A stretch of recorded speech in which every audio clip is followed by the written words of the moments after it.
La moitié d'entre nous aura un jour besoin du médicament qui a été l'objet de ma thèse. Vous allez essayer de deviner de quel traitement il s'agit. Premier indice, c'est un médicament centenaire qui a été découvert par sérendipité.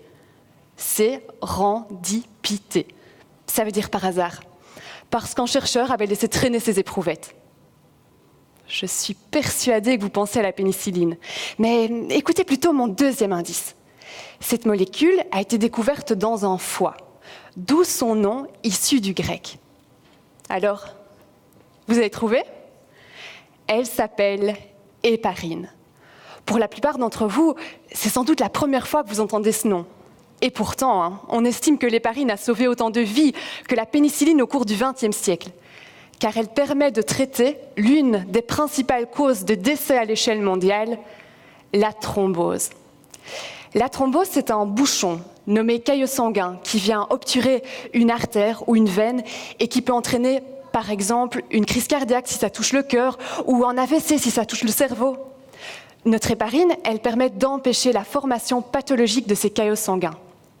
L'OMS la classe d'ailleurs parmi les médicaments jugés essentiels. Mais entre nous, un médicament miracle, ça n'existe pas. On s'est rendu compte que l'héparine était capable d'engendrer un effet indésirable, rare, mais extrêmement grave, une thrombose. Oui, vous avez bien compris. L'héparine est utilisée pour traiter la thrombose, mais dans certains cas, elle peut l'engendrer. Comment est-ce possible ? C'est causé par une réaction allergique. Le corps fabrique des anticorps contre le médicament et ces anticorps sont capables d'induire la formation de caillots pouvant boucher les vaisseaux sanguins. La difficulté ici, c'est d'identifier à temps l'allergie chez le patient si elle est présente. Et c'est sur ce point que j'ai travaillé. Mon quotidien de chercheuse, ça a été de développer des tests de laboratoire et de les évaluer avec le sang de patients. Telle une détective, j'ai mis au point une procédure permettant de juger de la culpabilité de l'héparine.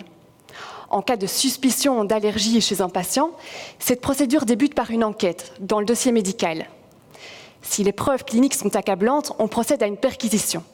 2 types de tests sanguins sont réalisés. D'une part, on scanne le sang du patient à la recherche d'anticorps éventuels. D'autre part, on investigue le potentiel de l'héparine à engendrer des caillots dans le sang du patient. Les résultats de cette démarche sont prometteurs. Ma procédure est implémentée en milieu hospitalier en Wallonie et elle permet de diagnostiquer rapidement l'allergie à l'héparine chez les patients atteints.